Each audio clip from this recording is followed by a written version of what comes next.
SK news Mulbagal digital ಸುದ್ದಿವಾಹಿನಿಗೆ ಸ್ವಾಗತ. Mulbagal taluk showcase ನಗರ ಶ್ರೀ ಉದ್ಭವಲಿಂಗೇಶ್ವರ ದೇವಸ್ಥಾನದಲ್ಲಿ ಶಿವಪಾರ್ವತಿಯ ಒಂದು ಕಲ್ಯಾಣೋತ್ಸವ 18ನೇ ವರ್ಷದ ಒಂದು ಕಲ್ಯಾಣೋತ್ಸವ ಒಂದು ಕಾರ್ಯಕ್ರಮವನ್ನ ಬಹಳ ಅದ್ದೂರಿಯಾಗಿ ಮಾಡ್ತಾ ಇದ್ದಾರೆ.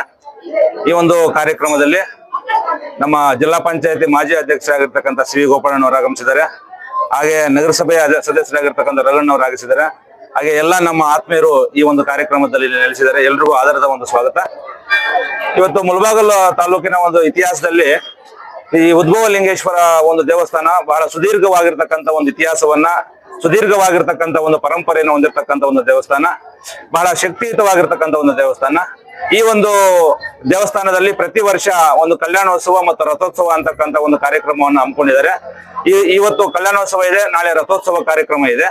ಈ ಒಂದು ಕಾರ್ಯಕ್ರಮಕ್ಕೆ ಈ ದೇವಸ್ಥಾನದ ಒಂದು ಟ್ರಸ್ಟಿಗಳು, ದೇವಸ್ಥಾನದ ಹಿರಿಯರಾಗಿರ್ತಕ್ಕಂಥ ಶ್ರೀ ಗೋಪಾಲಣ್ಣ ಇನ್ನೂ ಹಲವಾರು ರೀತಿಯಾಗಿರ್ತಕ್ಕಂಥ ಒಂದು ಪ್ರಯತ್ನದ ಫಲವಾಗಿ ಈ ಒಂದು ಕಾರ್ಯಕ್ರಮ ಬಹಳ ಇಷ್ಟು ಅದ್ದೂರಿಯಾಗಿ ನಡ್ಕೊಂಡ್ ಬರ್ತಾ ಇದೆ. ಈ ಕಾರ್ಯಕ್ರಮಕ್ಕೆ ಪ್ರತ್ಯಕ್ಷವಾಗಿ ಪರೋಕ್ಷವಾಗಿ ಸಹಕಾರ ಕೊಟ್ಟಿರ್ತಕ್ಕಂಥ ಎಲ್ರಿಗೂ ಸಹ ಆ ಶಿವಪಾರ್ವತಿಯ ಒಂದು ಆಶೀರ್ವಾದ ಅವ್ರ ಮೇಲೆ ಇರ್ಲಿ ಅಂತಕ್ಕಂಥ ಒಂದು ಪ್ರಾರ್ಥನೆಯನ್ನ ಕೋರ್ಕೊಳ್ತಾ, ಇವತ್ತು ತಮ್ಗೆ ಗೊತ್ತು, ಸನ್ಮಾನ್ಯ ಸಮಾಜ ಸೇವಕರಾಗಿರ್ತಕ್ಕಂಥ ಶಾಂಬಣ್ಣನವರು ಈ ಒಂದು ಉದ್ಭವಲಿಂಗೇಶ್ವರ ದೇವಸ್ಥಾನಕ್ಕೆ ಇದು 6ನೇ ವರ್ಷ. ಪ್ರತಿ ವರ್ಷ ಏನು ಕಡೆ ಕಾರ್ತಿಕ್ ಸೋಮವಾರದ ಒಂದು ಕಾರ್ಯಕ್ರಮಕ್ಕೆ ಮತ್ತು ಈ ರಥೋತ್ಸವ ಒಂದು ಕಾರ್ಯಕ್ರಮಕ್ಕೆ ಒಂದು ಸುಮಾರು 2000ರಿಂದ 3000 ಜನರಿಗೆ ಒಂದು ಊಟದ ಒಂದು ವ್ಯವಸ್ಥೆಯನ್ನ ಮಾಡ್ಕೊಂಡ್ ಬರ್ತಾ ಇದ್ದಾರೆ. ಮೊದಲಿಗೆ ಆ ಶಿವಪಾರ್ವತಿಯವರ ಒಂದು ಆಶೀರ್ವಾದ ಸನ್ಮಾನ್ಯ ಶಾಂಬಣ್ಣವರ ಒಂದು ಕುಟುಂಬ, ಶಾಂಬಣ್ಣವ್ರ ಮೇಲೆ ಇರಬೇಕು ಅಂತಕ್ಕಂಥ ಒಂದು ಪ್ರಾರ್ಥನೆಯನ್ನು ದೇವರಲ್ಲಿ ಕೇಳ್ಕೊಳ್ತಾ, ಇವತ್ತು ತಾವು ನೋಡಿದ್ರಿ ಈ ಒಂದು ಕಾರ್ಯಕ್ರಮ ಎಷ್ಟು ಒಂದು ಅದ್ದೂರಿಯಾಗಿ ನಡ್ಕೊಂಡ್ ಬರ್ತಾ ಇದೆ ಅಂತಕ್ಕಂಥದ್ದು. ಇಲ್ಲಿ ಪ್ರತಿಯೊಬ್ಬರಲ್ಲೂ ಒಂದು ಸ್ವಾರ್ಥ ಇರುತ್ತೆ. ಹಾಗೆ ಶಾಂಬಣ್ಣವರಲ್ಲೂ ಒಂದು ಸಣ್ಣದಾಗಿರ್ತಕ್ಕಂಥ ಒಂದು ಸ್ವಾರ್ಥ ಇದೆ. ಅದೇನಪ್ಪಾ ಅಂದ್ರೆ ಮುಂದಿನ ದಿನಗಳಲ್ಲಿ ಅವರು ಶಾಸಕರಾಗಿ ಆಗ್ಬೇಕು ಅಂತಕ್ಕಂಥ ಒಂದು ಕೋರಿಕೆಯನ್ನ ಇಟ್ಕೊಂಡಿದ್ದಾರೆ. ಅದ್ರ ಪ್ರಯುಕ್ತ ಬೇರೆ ಬೇರೆ ರೀತಿಯಾಗಿರ್ತಕ್ಕಂಥ ಸಮಾಜಮುಖಿಯನ್ನ ಕಾರ್ಯಕ್ರಮಗಳನ್ನು ಮಾಡ್ಕೊಂಡ್ ಬರ್ತಾ ಇದ್ದಾರೆ. ಆ ಭಗವಂತ ಆ ಶಾಂಬಣ್ಣನವರ ಒಂದು ಆಶೀರ್ವಾದ, ಆಸೆ ನೆರವೇರಿಸಬೇಕು ಅಂತಕ್ಕಂಥ ಒಂದು ಕೋರಿಕೆಯನ್ನು ಅವ್ರ ಪರವಾಗಿ ನನ್ನ ದೇವರಲ್ಲಿ ಕೇಳ್ಕೊಳ್ತಾ, ಈ ತಾಲೂಕಿನ ಸಮಸ್ತ ನಾಗರಿಕ ಬಂಧುಗಳಿಗೆ, ಇಲ್ಲಿ ಆಗಮಿಸಿರ್ತಕ್ಕಂಥ ಎಲ್ಲಾ ಸಾರ್ವಜನಿಕ ಬಂಧುಗಳಿಗೆ ಆ ಶಿವಪಾರ್ವತಿಯವರ ಒಂದು ಆಶೀರ್ವಾದ ಇರುತ್ತೆ ಅಂತಕ್ಕಂಥ ಒಂದು ಮಾತನ್ನ ಹೇಳ್ತಾ, ಎಲ್ಲರೂ ರೈತರಿಗೂ ಒಳ್ಳೆ ಬೆಳೆ ಆಗ್ಲಿ, ಎಲ್ಲಾ ವಿದ್ಯಾರ್ಥಿಗಳು ಚೆನ್ನಾಗಿ ಓದ್ಕೊಂಡು ಮುಂದೆ ಬರ್ಲಿ ಅಂತಕ್ಕಂಥ ಒಂದು ಪ್ರಾರ್ಥನೆಯನ್ನ ದೇವರಲ್ಲಿ ಕೇಳ್ಕೊಳ್ತಾ, ಮತ್ತೊಮ್ಮೆ ತಾಲೂಕಿನ ಸಮಸ್ತ ಬಂಧುಗಳಿಗೆ ಒಳ್ಳೇದಾಗ್ಲಿ ಅಂತಕ್ಕಂಥ ಒಂದು ಕೋರಿಕೆಯನ್ನು ಕೇಳ್ಕೊಂಡು ನನ್ನ ಮಾತನ್ನ ಮುಗಿಸ್ತಾ ಇದ್ದೀನಿ.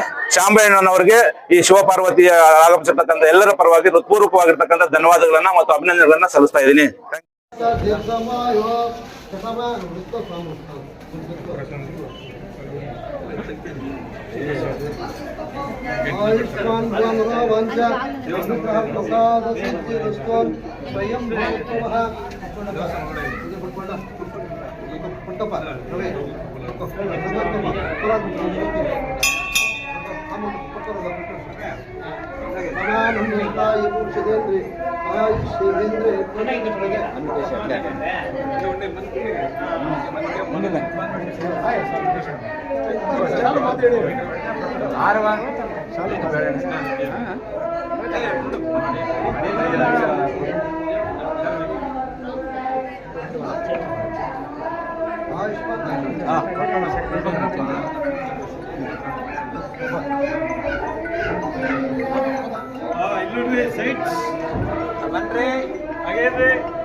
Ismail.